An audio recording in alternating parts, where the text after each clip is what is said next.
Welcome to Friday Cafe. This is Judy Carson. I'm with the Connecticut State Department of Education.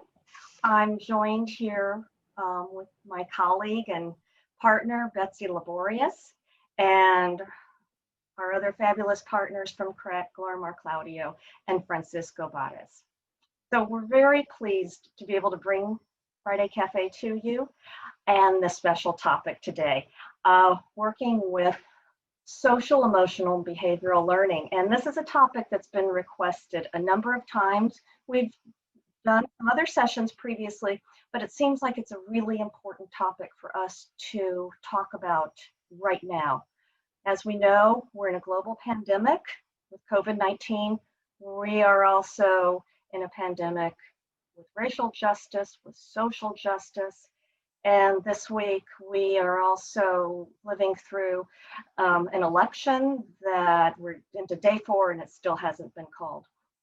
So there's a lot of stress, uncertainty, overwhelm in our environment, in our homes, in our schools, in our communities, adults and children alike, learning how to manage ourselves emotionally and be the person we want to be is really crucial right now. And as we're going to hear in just a minute, it's especially crucial for learning and development. So I'd like to ask you, as we're launching and as you're joining us, please introduce yourself in the chat and let us know one thing that you're grateful for today. Just one thing. It can be as simple as the sun is shining, or it can be something else more personal. So please do it. We have about 100 people joining us today, and we can't go around and do introductions as we wish, so let's use the chat box for that. And we'll be using the chat as we go throughout Friday Cafe today. So here's our agenda and how we're going to use Zoom at Friday Cafe. So everybody is muted right now. And so that's why we're using the chat box. Then after our conversation catalysts and our topic today, we'll move into breakout sessions, smaller groups where we'll get a chance to really talk to each other. And then we're going to come back to the full group and answer and talk about some more questions and where we go from here. So we always have people that are new to Friday Cafe. Let me tell you just a little bit about who we are and what we do. So this is Connecticut's Network for Family Engagement, and we are in our 7th year. So that's pretty exciting. We have 3 goals for this work. First is to build connections. And this is the place for anybody who cares about, as we say, the intersection of families and learning. We're also here to expand our thinking and to focus on how we can move from low impact to high impact family engagement, and also develop an identity for this work and really communicate and support each other with the idea that family engagement is critical to student success. We also are guided by some values, and these values have come from the community itself. As we've moved through the development of Friday Cafe, this is what you've told us, that Friday Cafe is strengths-based and welcoming, just like we want our schools to be as they welcome families. Friday Cafe mirrors that. This is jointly owned and we have equal voices here. While Betsy and I and our advisory committee work to organize and facilitate, we really are here for you. This is your network, and we really try to be as responsive as we can to you. Friday Cafe is also an engine of generosity, and we know this work in family engagement is important. It's also hard work. It can be isolating. So Friday Cafe is here to be restorative and to be that place where we can come and refuel as we do this very important work of family engagement. So with that, I'm really excited to introduce our conversation catalysts, and we've been having lots of emails back and forth to plan this day for you, and I think you are going to be, I always say this, every Friday Cafe is the best, but this may be the best yet. So I'm really pleased to introduce Dr. Judy Palmer, who's the superintendent in Regional District 7, and Fran Amara, who's the principal at Northwestern Middle School. I'll turn it over to you, Fran and Judy. Well, thank you, Judy. And I would really like to express my gratitude for being invited to share our story here at Region 7 with the group. I'm very proud of Fran Amara, who is our middle school principal. And not only that, but probably one of the best human beings you would ever want to meet. And a great dad and a great administrator, a great partner in this work. He's really a leader in this field, and I consider myself very fortunate to be working alongside of him. I also want to thank you, Judy, for your work in this important topic and the State Department of Education in general. I think Miguel Cardona, our commissioner, coming out this year with a real focus on SEL really shed a light on the importance of this work for, educators, for students, for families alike. And he's enabled us really to put some more strength behind this. So I'm very, very proud to be working alongside of the State Department of Education, who really values this work. So with that, we'll talk a little bit, just first an overview of what is social emotional learning. All right, well, do you want me to jump in here, Judy? Sure. All right, well, thank you for that introduction. And again, I echo Judy's gratitude, and it feels great to be here today. So thank you for taking the time to be with us. And before we jump into, the learning, I think it's really important to ask a question. And it's a question that I encourage you to ask of yourself throughout the day, and for you to ask those around you. And that question is, how are you feeling right now?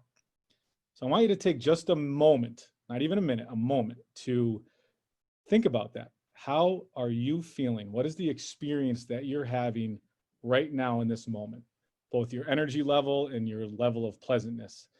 And put a word on it. And if you can put a word on the feeling you're having right now, and if you're comfortable, throw it in the chat. Judy, Judy Carson started our program here so nicely, asking us to share gratitude. And that's one of our go-to strategies, right, Dr. Palmer, that we use throughout our day when we need to shift from one place to another, because what we do know is the way we feel completely drives our attention and our memory and our learning. So think about that word that you're putting on how you're feeling right now, and think about, is that where you need to be right now? Is that the space to be so you can attain or attend to what you're here for? And if so, you want to maintain that. If not, think about maybe a thought strategy or something you can do to shift yourself into an area where you're ready for what task is at hand. So that question right there, how you're feeling, that really kind of guides all of our SEL work that we do in our school and in our district, and that we do with our parents and our families, as well as with our students. Here we go.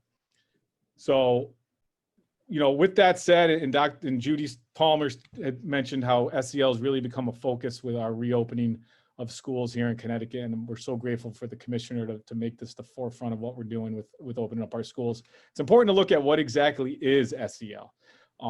So CASEL actually changed their definition recently, and this came out October 15th was their updated definition. So I don't have to read this whole thing to you, but I want to point out a couple of things that are really important when we're talking about social and emotional learning, really what it is. So you can see it, it's an integral part of education and just the human experience and development. And we put in bold here, it's not just about kids, it's about adults as well. So it's the development, it's our development as adults that help us acquire and apply knowledge, skills, and attitudes towards developing healthy relationships, setting and achieving goals. And it really it drives everything we do in our interactions with each other. And what we've learned through SEL is it allows us to build relationships with children and with adults. And the second paragraph here, we want to point out the part that CASEL added in here, and how SEL advances educational equity and excellence through authentic school, family, and community partnerships. So the question at hand is, well, how do we engage our families in a typical school year, let alone in all that we're going through right now? And what we have found in our work the last 5 years, it's direct work through social emotional learning. And it starts with asking people, how are they feeling? And how are they feeling about, school? How are they feeling about this meeting that they're in right now? How are they feeling about the upcoming assignments that their children have in school. So that's how we start to build that partnership. But this wasn't something that just happened, right, Judy? Right. It's been a journey for us in Region 7. And I'm sorry, I'm working on the tech side here. Hold on one second. I have your faces in the way of my. Judy, if you want to start talking about our journey, and I'll try to move. That's a good idea. While we get to the next slide. So one of the things that we believe is that social emotional learning, that's the most important learning that takes place. We have a very high achieving school district. I'm very, very proud of our teachers, our staff, and our students.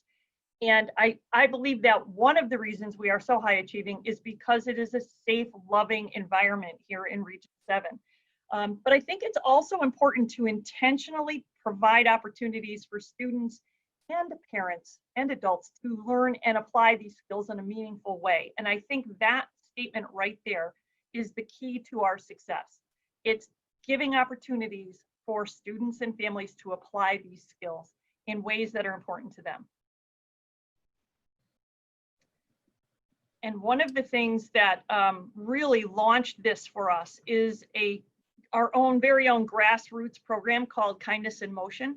Kindness in Motion is it's a mini grant program that is privately funded here at Region 7, where we ask students in all of our grades if they would like to do a project that spreads kindness or goodness anywhere in the world or close to home. They can fill out an application to do so and receive a $100 mini grant.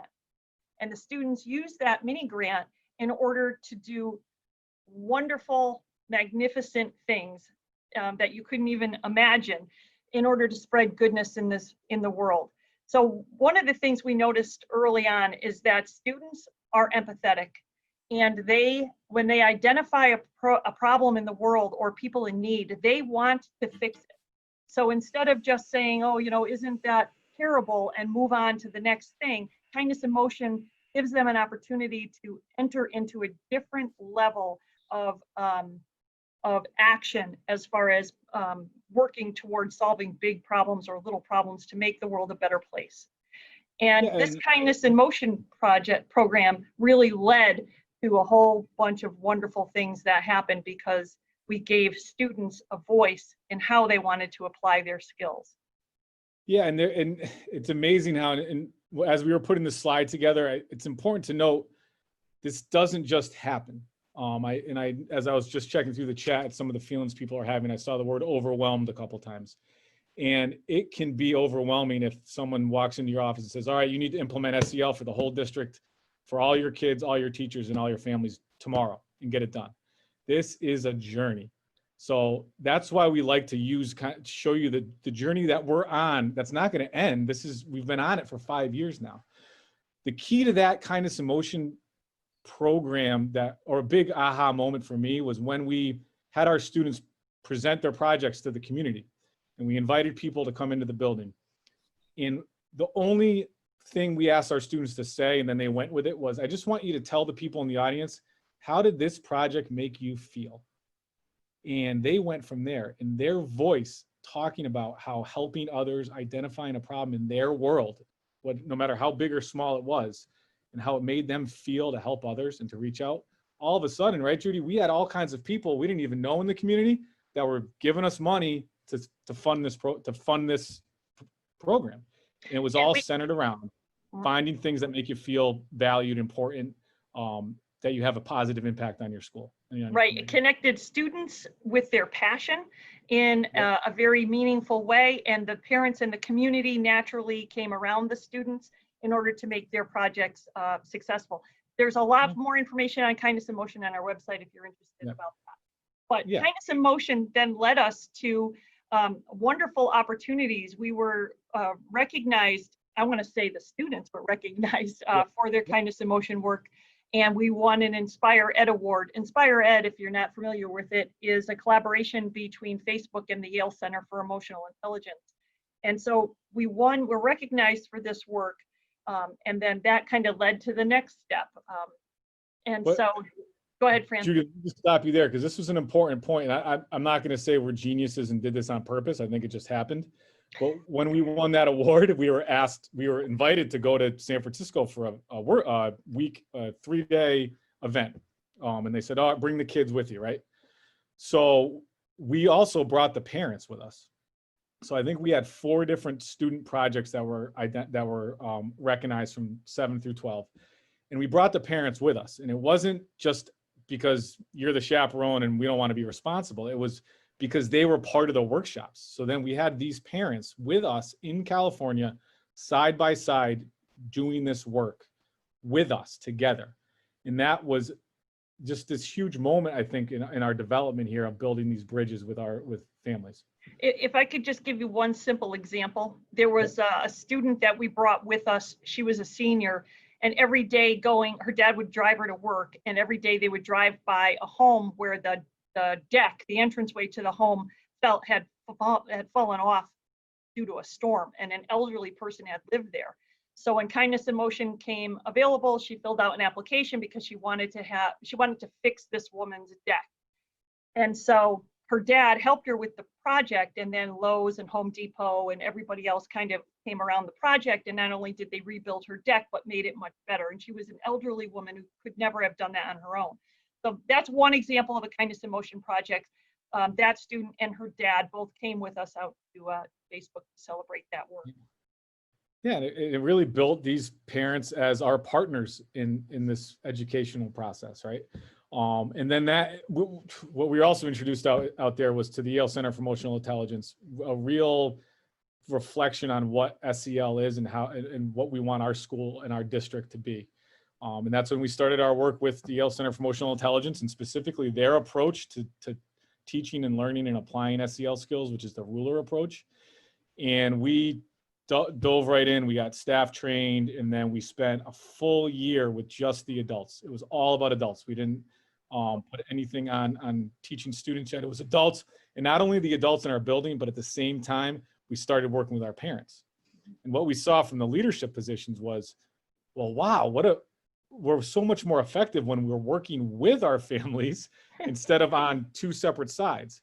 And the SEL language, the simple start recognizing and understanding how certain things are making certain people feel, and bringing that together with this common bond and understanding of we want what's best for our kids. And that's where it really started. So we had, specific training for our administrators, our Board of Education, our teachers, our parents, and now our students. And our students get that it's specific SEL training embedded in their classes and embedded throughout our district. And we were also developing a common vocabulary between parents, administration, students, and staff, which was another really important point. Yeah, and then we were lucky enough to have the opportunity to do a 2-year fellowship with the Yale Center for Emotional Intelligence, which just allowed us to just deepen our practice and work with teachers and leaders and parents from around the state. And I just remember too, like the 2-year celebration about that wasn't just about us. It wasn't about our students. We had families there from the districts across the state celebrating all this work that was going on. And then that led us to another great award. And Judy, if you want to talk about the Education First SEL in Action Award.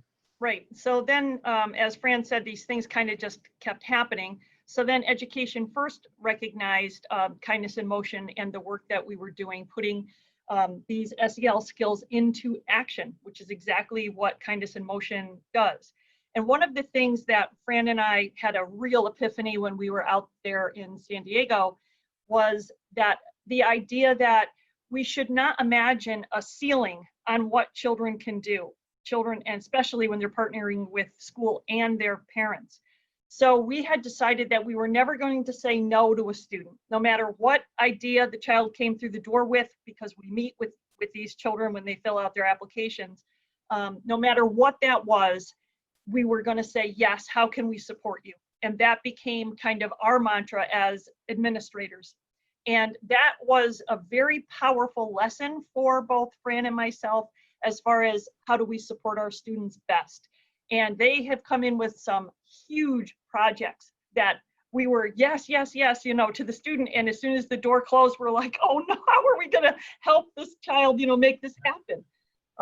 But we did. And there were some absolutely amazing things that have actually gone all around the world, their projects. So in any case, then we received that award.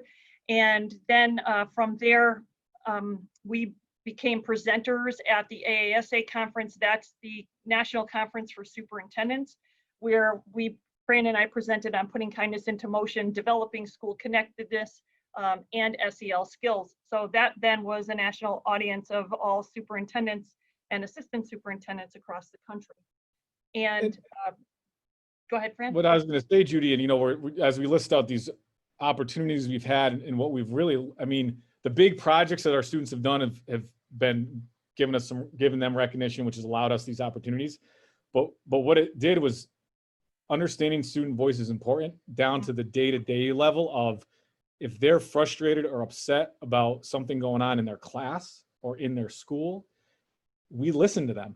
And then when we talk to the parents we're like, yeah, we're listening to your child. This isn't like, there's not a wall up. We're doing this together. So it all came out of these big projects, but really it comes down to our day-to-day operations here and then our work with our staff too.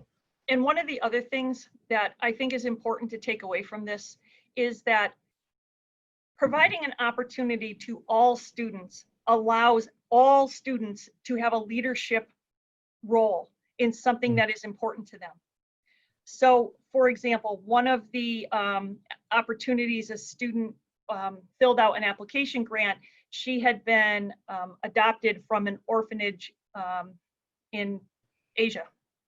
And she had remembered not having any toys.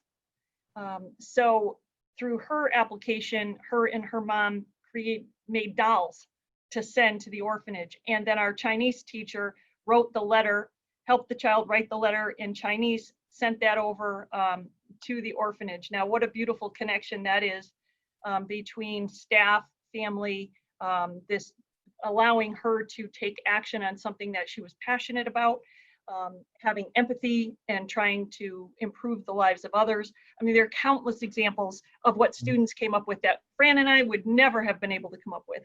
But again, it goes back to that student voice and allowing her to be a leader. It's probably one of the only leadership roles that I've known her to take. So it captures all students when you allow them to have a voice to put these skills in action. Yeah, not just your typical, NHS, student council, student athlete, like they have a lot of opportunities for leadership. This really stretched out to all students. And again, my biggest takeaway has been that student voice. And we'll be sitting in a meeting now, an admin meeting, having a real problem in front of us. One of us will say, well, let's ask the kids. They know this is their school and let's ask the kids, or let's ask a parent from their perspective at home, what's going on. And I noticed in the chat, someone put on bridges versus wall. Yeah, a new mantra we've been having is like, let's build bridges, not barriers. That's right. Something that we've been talking a lot about this year. Build those bridges, not barriers, because that leads to student success. And then what we have down here at the bottom is 2020 and onward. It really is, there's no magic wand.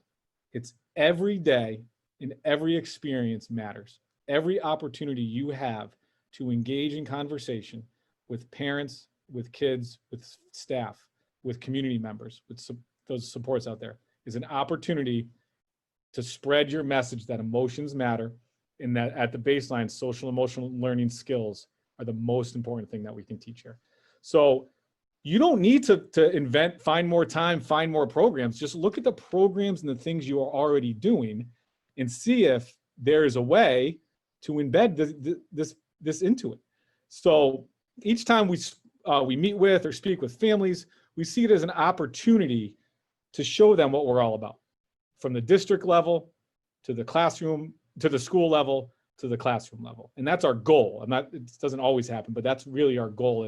And the question we ask is, how is SEL, how is our vision and message part of this program or this event that we have upcoming? Right. So we've talked a little bit about kindness in motion. That's definitely a district initiative. But there are other things that you really need to think about from a district perspective. And one of them is your Board of Education, right? So we have an exceptionally fantastic Board of Education here at Region 7. In fact, I will tell you that's probably the key to a lot of our success is their support. And so they have created a new goal this year that just honors SEL work, the SEL work that we're doing, and puts a focus on it from a board level, which is really appreciated. And then comes down to the theory of action statement from a district perspective. And then we talk a little bit about our SEL work in everything that we do, as Fran mentioned before, and try to get that up on your website to make it accessible to parents and family members and students throughout the year. But one of the things that we had to focus on, right, as every other superintendent, board of ed, and everybody, all families had to focus on, was the reopening of school, and that was a real challenge, right? I mean, to try to make sure that people felt comfortable sending their children here, and that this was going to be a safe environment for them, both physically and emotionally and socially, because it was scary for some people. But we put a real effort into creating webinars for families so that we had opportunities for not just to send out emails, but for them to see our face, to hear our voices, to talk about SEL and every single thing that we did, and then have an opportunity for them to engage in those webinars. Yeah, and Judy, real quick, as I'm monitoring the chat too, I see Jolie mentioned the Yale free SEL online course. You might have seen there was a link on our website there to that as well. And that, yes, we would suggest that as well. You know, that's a course that all of our staff has been registered for, and many have completed already as part of this, this vision. And that's something we share with community too. And as Judy was saying, with all the messaging we've done since May, right? And you can look at that in two ways. One is like, oh man, we have to send another one of these messages that are really difficult things for people to hear, or look at it as an opportunity where you have parents engaged. We had more views of our webinars and our messaging this summer than of anything else we've done in my career, because this is what matters to people, is, are we gonna have a safe school? So with all that going on, we had to do it anyway. Let's do it through the lens of SEL and through the lens of who we are. So really quick, Judy, I'm just gonna hit play on this. This is one of our webinars, and you can just kind of see a common thread here. In 2016, we were recognized. I'm gonna go to the beginning of it for you. Well, hello, everyone. I'm Judy Palmer, the Superintendent of Schools here at Regional School District number 7. And this is Fran Amara, Middle School Principal. It's great to see everybody. Hi. So today we're going to give you an overview of social emotional learning. What is SEL and why is it so important?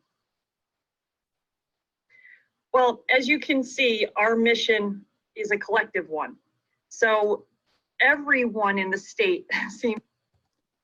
So as you can see there, go ahead, Judy. I think you wanted to. no, I was just going to say, what we want to show you here is just a little bit about the thread of how we're keeping parents engaged, and how we really went back to the idea of, let's just take some time to provide an overview of what are SEL skills and how are we putting those skills into play here at Region 7. And then in an effort to make it even more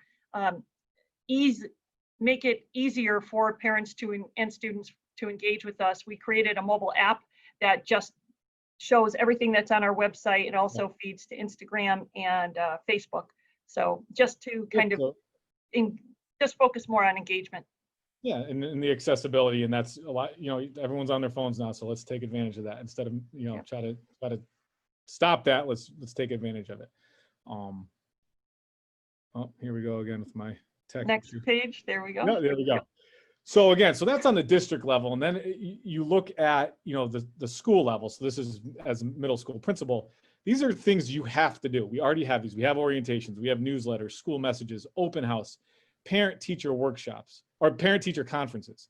That last bullet, SEL parent workshop, that's an addition that we've started to do. We've actually been doing for a few years now. But if you look at the things you have to do already, well, how do you embed in there, truly what you believe as a school? And for us, that's that emotions matter in SEL. So, in the world we're in right now, and most of these things used to happen all in person. Well, now they're happening all virtually. And it gives us an opportunity to really send our message virtually too. So we haven't used that as a barrier, like, oh, we don't get to see people anymore. We've actually found we've been able to connect with more people because of the virtual world we're in now and how everyone's been forced to understand what Zoom is or Google Meet and watching webinars on YouTube. So these are 3 examples I have here, and you can watch them later if these are shared with you.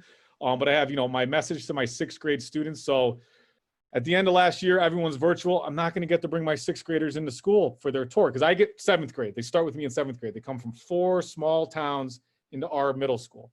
So instead of looking at that as a barrier, we looked at that as an opportunity. Well, now I sent a message in, and it was all about how are you feeling? I got information from them, and this message was right in homes for parents to watch.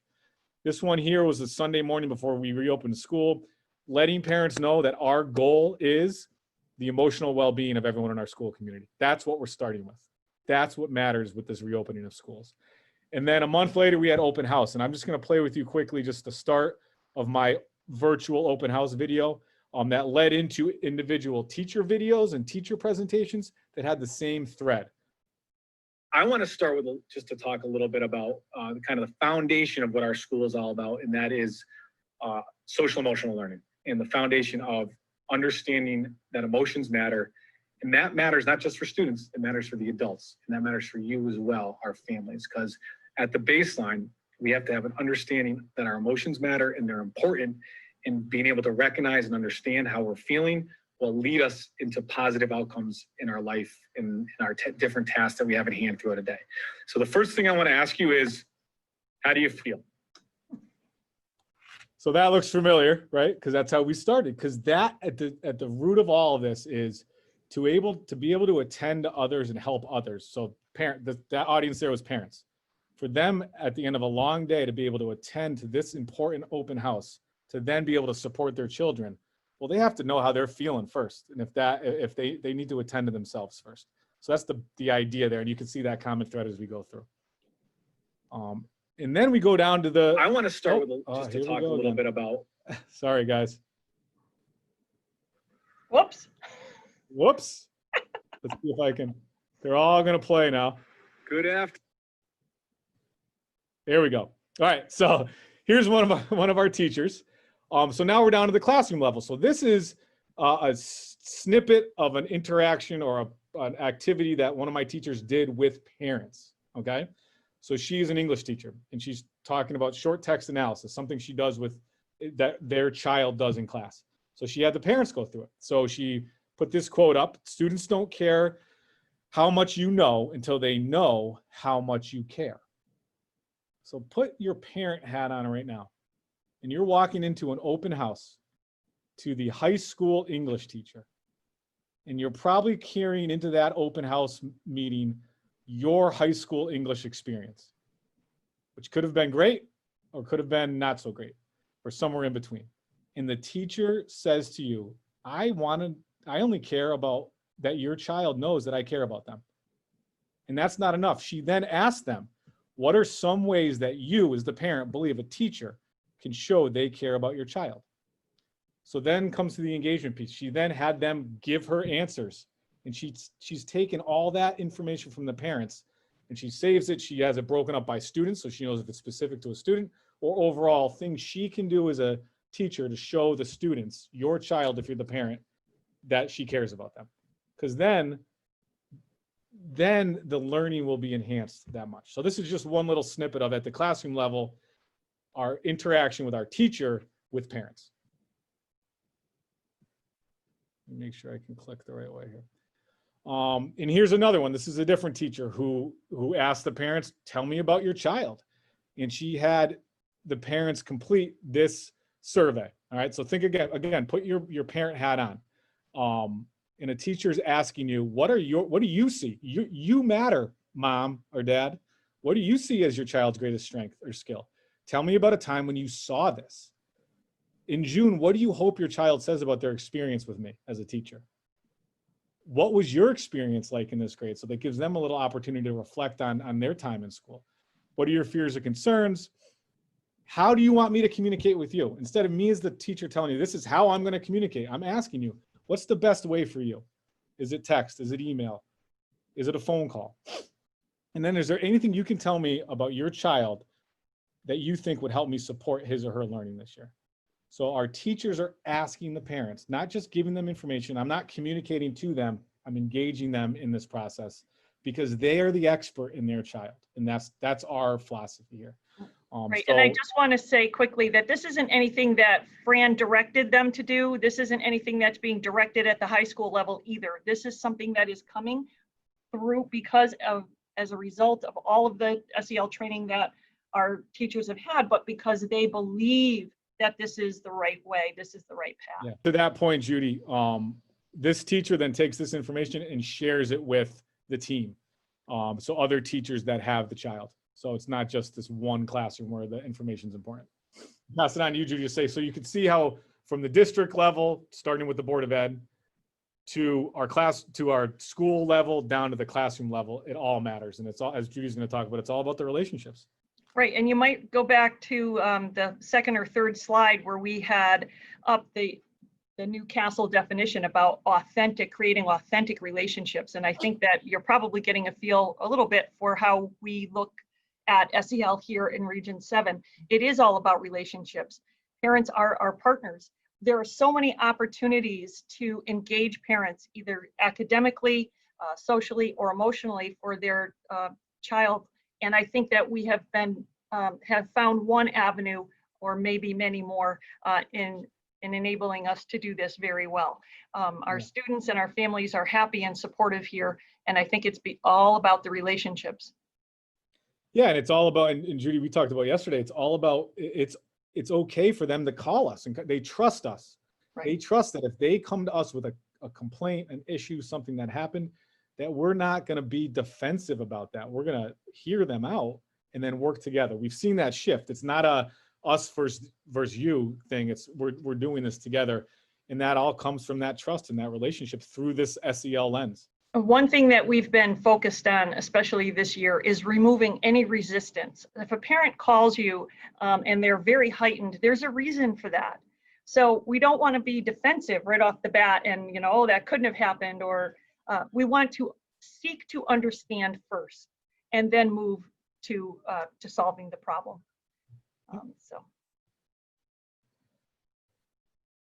One thing that I just wanted to touch on, because I think it's really, really important, and that is providing opportunities to celebrate family engagement with your community, with your family. We have a high school principal here who put together a food truck festival as kind of like a culmination for all the kindness and motion projects that went on that a year ago now, because we weren't able to do it last year because of COVID.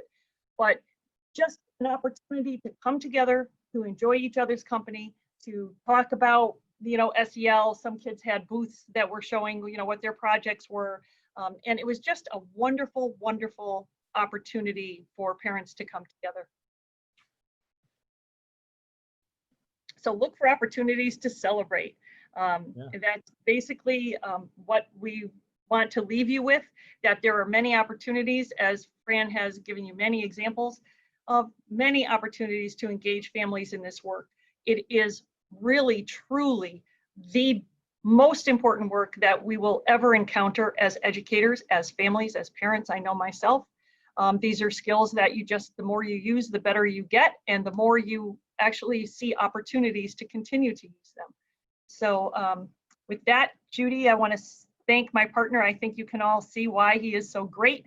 And I'm just very, very blessed to be working alongside of him. This is a journey, all of it, and it takes time. And again, back to our focus, which was earlier, was every conversation, every meeting is an opportunity to build this foundation for you guys. I'll welcome people to ask your questions or bring up issues that you had in the discussion.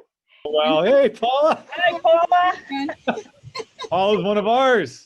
I am. Yes, I know Fran. I've been working with Fran for a couple of years now, right? I was on the parent cohort for learning about social emotional learning, all the doing the whole Yale Center for Emotional Intelligence work as a parent. So I'm an educator, but I'm also a parent in this case. So it's really great to have been part of that. I absolutely love the training that I got. And in fact, I use a lot of it in the work that I do when I'm working in Torrington. So I did have a question for you there, Fran, and I don't know the answer. And hi, Judy, I just realized I saw you there.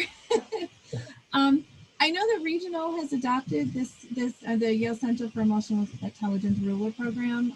I absolutely love it. I'm just curious what the feeder schools are doing. Are they doing any work at all with the ruler program in any sense to prepare those kids coming into 7th grade? Yeah, so part of we could have thrown that on the timeline there too. Along with all this work we've been doing in Region 7, and again, we've been blessed to have the support of our Board of Ed, and me have supported Judy to work with our feeder schools as well. So a year later, I think, Barkhamsted, well, actually, Judy, you worked with Ed Advance, right? To get Yes. a bunch of schools trained. So go ahead and explain that process. So we had, Ed Advance had some grant money that allowed us to train all the leaders in our feeder schools, including Heartland. And they went to Ed Advance with a team. They received training, and then they brought that training back to their own individual schools and have been working with their teachers and implementing the ruler skills as well. And Barkhamsted Elementary School, under the direction of Kristen Blocky, their principal, has done just an amazing job of instituting the SEL Foundation through Ruler under Fran's leadership as well. Yeah, it's been cool. I've had some opportunities to go down specifically at Barkhamsted and watch some of the work they're doing and work with some of the students. Last year, I worked with some of the 6th grade leaders. Me and Kristen Plocky worked with them to help them prepare to train and build a school-wide charter with all students in the elementary school K through 6, which is really cool. So they're starting their journeys as well in the feeder schools. And again, everyone's at a different level. So some of our students that came in this year as 7th graders had already had an introduction to SEL and the ruler approach specifically. And we're just continuing to build that as they come into the middle school. That's really great. It's good to hear that they're doing that, because it's really a great program. Like I said, not even a program, it's an experience really. Yep. But I was just mentioning to my group too that if you're interested in learning more about Mark Brackett, I've joined a book study for his Permission to Feel. So you can join in with him once a week to listen in to him talking about the book that he has, which is fantastic too. Yeah. Yes, Paul. Thank you for doing all the work that you're doing. I love that you're doing this work at Regional, and that my kids I actually get to be part of it too. Well, you're a partner in it, Paula, and that seeing your face just now made me light up because you're a partner with us. So thank you for your partnership. There's a question in the chat box about doing this work with ESL families. Any suggestions or resources? I would just say that, again, going back to the training of adults, that the ESL teachers or paras or whatever network you have for ESL, that they be trained first. And once you get people trained in your district, those people can then take the ball from there. So I would just think you have to think adults first in this work, for sure. In our breakout session, one of the gentlemen in our breakout session was, sharing the kind of an aha moment or a big moment in his life when it came down to an adult interaction he had as a kid that kind of changed his path in a positive way. So it really does begins with the adults and helping them understand what questions to ask and how to support our children. One of the questions before, I didn't see the whole question, but had something to do with, how did we change the culture? The culture here has grown.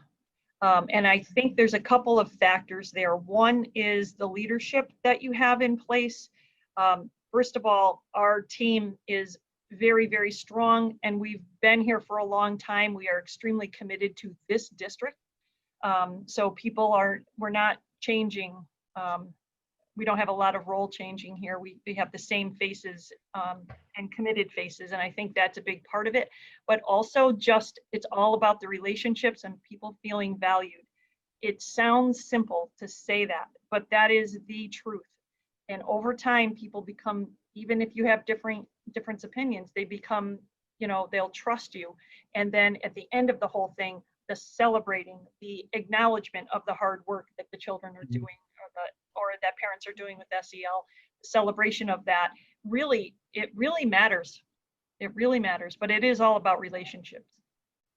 And I would encourage you to put your energy into those that are ready to embrace SEL and are there, and that will grow.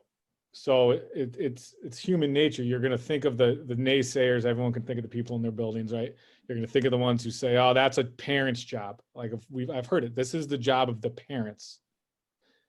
It's a community's job to teach these skills. If we let it up, I mean, everyone has a different experience at home. So if we can have a consistent experience here at school that emotions matter, our kids are going to be better off, but it's going to take time. So you start with the few that are on the bus already, that bus will grow. And eventually people will see good things happening in their colleagues' classroom, and they're going to want to know why, and they're going to try to get onto, or to see that their colleagues' interactions with families are always productive and helpful. Well, how do I get to that? Mhm. So it takes time. Right. There was a question about creating common language. This is one of the benefits of having the training be the same, you know, for district leaders, principals, educators, and parents. That if Fran is going to be talking about the mood meter, I understand what the mood meter is, the child understands what the mood meter is, and the parent understands. And that's all about the training, developing that. And then beyond the training, for parents who can't make it to the training, the videos that Fran puts out, things like that, where you might see the interaction with the mood meter and a little explanation of what it is. Yeah. Yeah. And, you know, the approach that we've adopted and we use is the ruler approach. And it's important to use the term approach in that program, because it's just our approach to teaching these skills. And that's where our common language comes from. And we feel that it fits into many of the other great SEL things that are happening in schools. But it's also important, that mindset, one, to have the support of the people that, you know, support you, to know that it's not a quick, like, give me a couple lessons and we're good. This is a lifelong journey. And we're taking our kids and families on part of their lifelong journey of studying and the importance of emotion. But it's not something simple like teach 6 lessons and then in December we're done and we move on. You bring your emotion with you every day as kids and as adults. So it's ongoing. I see a question here. Can you give an example of how you're engaging families during this time when parents and families cannot come into our school building? So there again is that idea of, well, is this a barrier or is this just a different bridge we have to build? And what we found with what we could perceive as a barrier, that we can't have people in the building, we found it opened up this huge bridge. We're able to connect with more people now because of the platforms we're using. So I think step one is to not look at that as a barrier and to continue to, so we have parent-teacher conferences coming up, and we're going to do them virtually. We're not going to say, oh, we can't do that because we can't bring them in the building. Back in the spring, well, we couldn't do it student orientation because they can't come in the building. Well, we did it virtually. So just finding ways to engage families. We use Google Form a lot here to get feedback. My teachers use it a lot. And I use it with the students and with parents too sometimes, just to engage them in giving that feedback as well and their ideas and thoughts. One of the things, and Fran, you hit it right out of the park there with this idea of shifting your mind away from what we cannot do and come down firmly. Yes, we can do it. Now, how can we do it? What is the best way to do it? You have to get yourself to that frame of mind before you can begin really looking at that SEL work. And that cognitive shift, as soon as you feel yourself saying, oh, I don't think we can do that, that can't, you have to really stop yourself, take your moment and say, wait, I recognize that I'm saying we can't do it. So let me challenge myself, my own thinking, my team. How can we do it? Yes, we can. And not only can we, but we can do it well. And then what happens is you begin to see things that you didn't expect, like many more people logging on and viewing our YouTube videos than we would have had maybe in an audience that night. So it does open up opportunities that you don't maybe see in the moment, but that become clear later on. I have a question. It was one in our discussion, and it sounds like, so in our discussion, people were wondering how the teachers were really reaching out and embracing what you were doing. And it sounds like you made it kind of a program of attraction. But could you tell us how you kind of built that mindset? Well, Yeah. one brick at a time and every day. So I could share a million stories from this week alone, but one, building the trust with your staff that they can come to you and say, all right, I just got an email or a phone call. You know, I'm going to respond. And then, all right, well, how are you feeling about the response? And then just talking through it and not telling somebody what to do, seeing where they're coming from. And that's training really, right? And it's interesting. I just had one the other day with one of my teachers got an email that seemed very like judgmental and aggressive over what the teacher was doing in a certain subject. And almost like, well, this was never a problem before until my son or daughter was in your class, right? So that's how the teacher read it and came to me. And then we just talked about, well, what do we want to get to? How are we going to respond? And then I got a message later that night just saying how great the phone call. First of all, it was a phone conversation. It wasn't an email. The response was a phone call. It wasn't, I'm going to type it up back. Because when you get someone on the phone or in person, then you're more human, right? And even if you are then sharing experiences as a human, as a teacher, as a parent, maybe you're a parent as the teacher, it just changes everything because if they know your story, they're going to relate to you more and build that. And long story short, that led to a really positive outcome. That parents feeling good about their child being in that class, that child's going to feel good about being in that class, and ultimately they're going to do better in class. Mm-hmm. But that takes time, and that doesn't happen without the trust of the teacher and the leader, whether it's the principal or the department leader or whatever. Just have it's no easy way to pinpoint it, I guess, right, Judy? Yeah, Am I saying that right? another thing that Fran has done really well, has encouraged his teachers to get away from emailing back when people are upset about something and encouraging them to pick up the phone. And it's very hard to do for some people, but every single time, I can't think of a time that it didn't work out, or even at the end of the conversation, because if the teacher feels threatened at the end, it's fine, it's okay, then I'm going to have my principal will get in touch with you tomorrow, Yeah. But try to work through it. And those personal contacts build relationships, and that's the key. Yeah, and I think teachers' biggest fear is that an administrator wouldn't have their back, right? Like they're afraid of making a mistake. Right. So if you can show them, I got your back, let's talk about this. And then if it's a parent that I've had an experience with and I can share, oh yeah, you know what, it didn't go well when I talked to him, but that wasn't because of anything I was doing wrong. Let's think about what this parent's going through, right? Their child's struggling, they're feeling guilty because they're working 2 jobs and they're not home enough to help them. Their child's home twice a week, and they feel guilty that they're not helping it. So then you kind of look into more of the scientific questioning of, well, why is the parent upset, not judging them for being upset. And that helps build the empathy for the parent. And some parents that have been really awful, we can find a way to feel empathy for them. That's and right. then that helps build that bridge. Empathy is a key to everything we do. I will say, Paula, you mentioned that you were part of our family group that went down to Yale and did some work with the Parent Institute. And that came up in my breakout room. And I know we have some Yale Center for Emotional Intelligence people on the call here, and how grateful we are to them. A couple of years ago when we started this work, we didn't really know how to help our parents learn these skills. And they had a Parent Institute for 2 years that they ran, where it gave us the opportunity to call parents and say, hey, are you interested in going down to Yale for a day and learning? And that alone made such a difference. That it kind of took some pressure off of us and let the experts work with our parents. But it also, and Paula, maybe you could speak to it, but the parent feedback I got was like, you felt that you mattered. They mattered because we were asking the parents to go learn and bring it back to us and work together on how we were going to help our community. Right. I agree. I think that I've never experienced anything like that as a parent.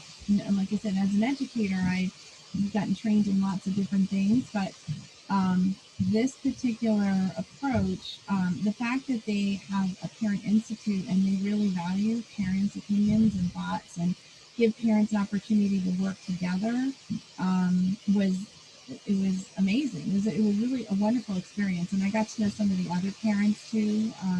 And it was middle school and high school parents. So it was all kinds of different groups of people. And I think I went down maybe 4 or 5 times to Yale. My husband and I went together, which is another really good thing, to have both parents of a family hearing the same message, because a lot of times whenever I work with families, I generally work with one parent or another, but if there's 2 in a family, it's nice that we have the opportunity for both. So a lot of the parents that went down actually went with a husband and wife or a partnership of some kind, so that when they heard this message, they could give the same type of information and learning in their own family as a unit. So I thought that was helpful too.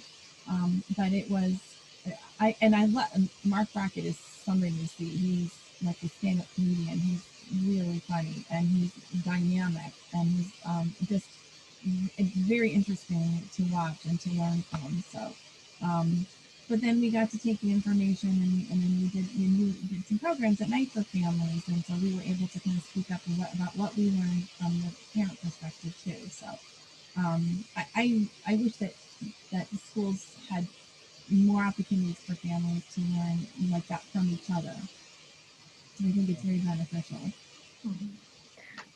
Well, I think, one of my takeaways from today is that I'm very impressed by all of you, your commitment to family engagement. You all have difficult jobs under the best circumstances. And now with COVID here, it makes it even more challenging, but you can do it. You are doing it, and you can continue to do it. Look for opportunities, continue to bring your best self forward, and you're making a difference, each and every one of you. And it matters. This work really matters, and you matter. Yeah. Judy, really quick, we have a couple more comments in the chat that I want to get to. Patty, you mentioned, when parents hear SEL, they think of 3 letters in an alphabet. And I will say it's not just parents that think that. I think a lot of educators, and we've learned that in our journey, right, Judy, that it's important to really understand what social emotional learning is, and what terminology to use with families, right? Well, you want to make it so they can understand it and how it applies to them.